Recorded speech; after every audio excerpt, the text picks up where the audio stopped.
St James Kindergarten is an oasis nestled snugly in the heart of Auckland's chaotic commercial centre. Their sustainable management program recently won a national award, but for the children here, recycling and regenerating is actually second nature. Aside from the garden, the compost, the worm farm and bug hotel, the place is alive with objects in their second and third lives. And there is also a series of sculptures built from junk. Using sculpture as a journey for sustainability lets the children take a second look at what you might throw away. Having sculpture is here forever, so there's that longevity. So there's 4 pieces of sculpture now created over time that children connect with and they've had a huge journey with. Sword Knight the bird feeder, that was the first sculpture in the garden. And that's what we use. The children put their crackers and bread, toast scraps in there for the birds each day to reduce the waste in the kindergarten. Sword Knight had been bought by the kindergarten head teacher, but caused such interest with the next intake of children that they asked for another sculpture, this time one that they would design and collect the materials for themselves. The result was Rosie the dragon, and a year later, Sparky the kiwi joined the others in the garden. This year's children are keen to have a robot in their midst, and Callum has spent the morning planning a robot city. This is where the robots would walk? Yep, that road is where they go. Okay. And those are all the parks where the robot lives. It lives in there? Yeah. Do robots actually sleep? No. Because they just stay up till the morning and... The planned robot will complement the existing ones and deliberately utilise the prior knowledge of staff and children, referring to the detailed documentation about the previous sculptures. The robot came from a child who's in morning kindergarten, and his idea was that we gather things and make another sculpture, so it came from him, and then other people got on board and it whirlwind into something, and they were like wombles. They'd turn up in the morning from walking to kindergarten and find all sorts of bits and pieces, and some of the things you think, where did that come from? I was on the side of the road, it was in the gutter, I found it in the bushwalk, and all these things came, and they were naturally just bringing metal, which was fantastic. It was in the shed. I found it in the shed. From the time the metal begins arriving, children begin to consider how it might be used.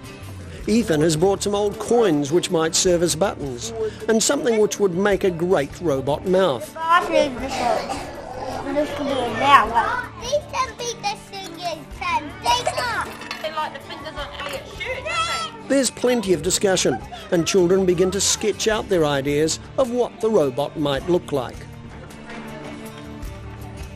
These sketches are the basis for more talk, and many children write notes explaining their concepts.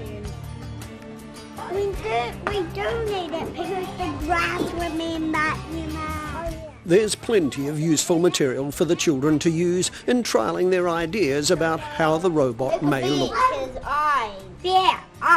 Ideas are shared regularly, and it's not unusual for there to be differing opinions about the design of the new sculpture. That robot has a sword. See that sword? What did Tobias want that for, do you remember?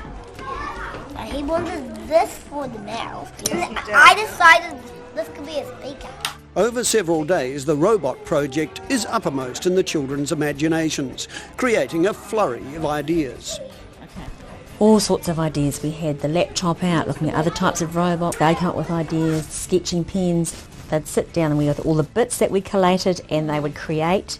You know, that was too long, we have to have the legs the same size. It was just, there was so many conversations about mathematical conversations were quite amazing. And these were things that were child-led. So all the collated bits weren't all put away in the shed. They were all out here on the floor, or they were out there, or they were always somewhere so they could sit them and just have a play and look at different shapes. This is the leg stabilizer, this is the nose, and this is the long tail, and this is the propeller. The large-scale pictures that they were doing on big sheets of paper.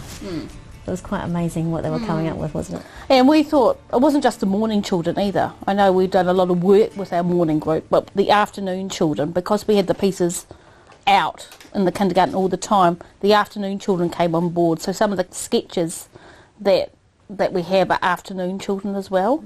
And we have a problem, don't we, Ethan? Because this is what they want for the eyes, but how many eyes have been voted on the survey? In a collaborative project like this, children develop strong opinions, but a tradition is developed here of voting for one's preference.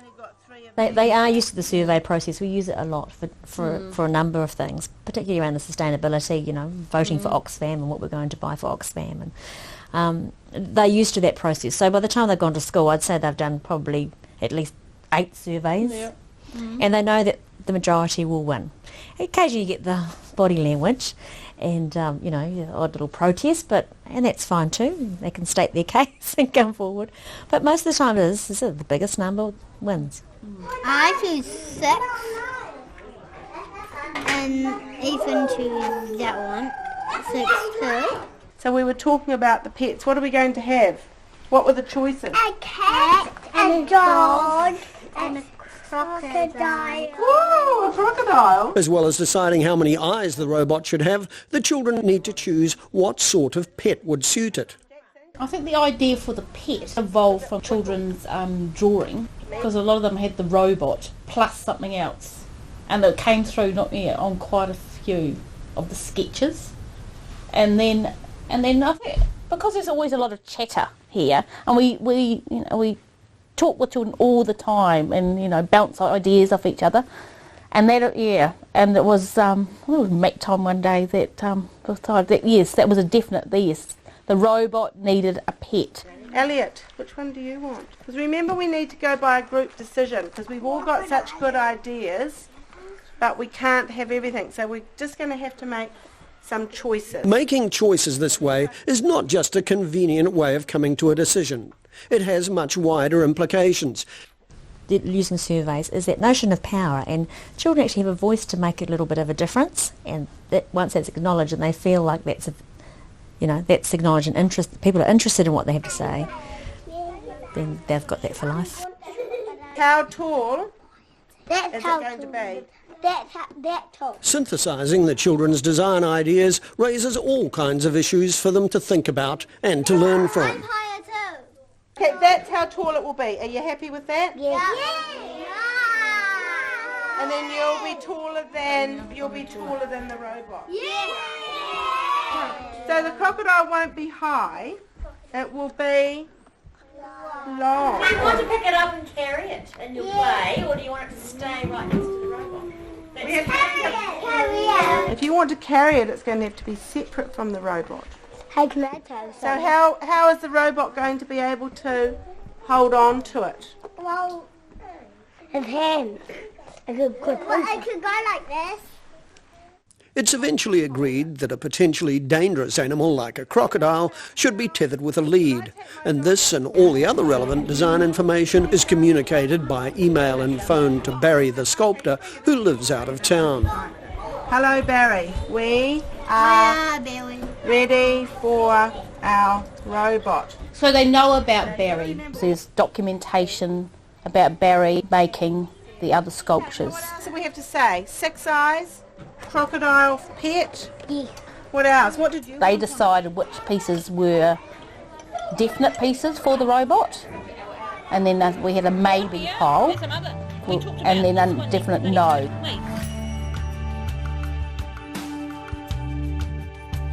The materials are transported to Barry one weekend and the work's begun. Barry emails photographs to the children to document the process. And it was talked about all the time that, the pieces of the robot have gone down to Barry now, and, won't be long. And it wasn't, the turnaround was amazing. They were quite open to what Barry came up with, because they've seen the other sculptures that are here, and they were quite happy for him to, take some of their ideas and use some of his ideas. The excitement that accompanies the arrival of the sculpture remains for weeks. It's just been lovely to observe the interactions. Even our new children this week have just taken to him. And the crocodile, they just, been able to handle. Soon the children are keen to christen their new friends, and a list of preferred names is created before a survey is held in the usual way. I'm going to count the names in the basic columns. So we have got 1, 2, 3,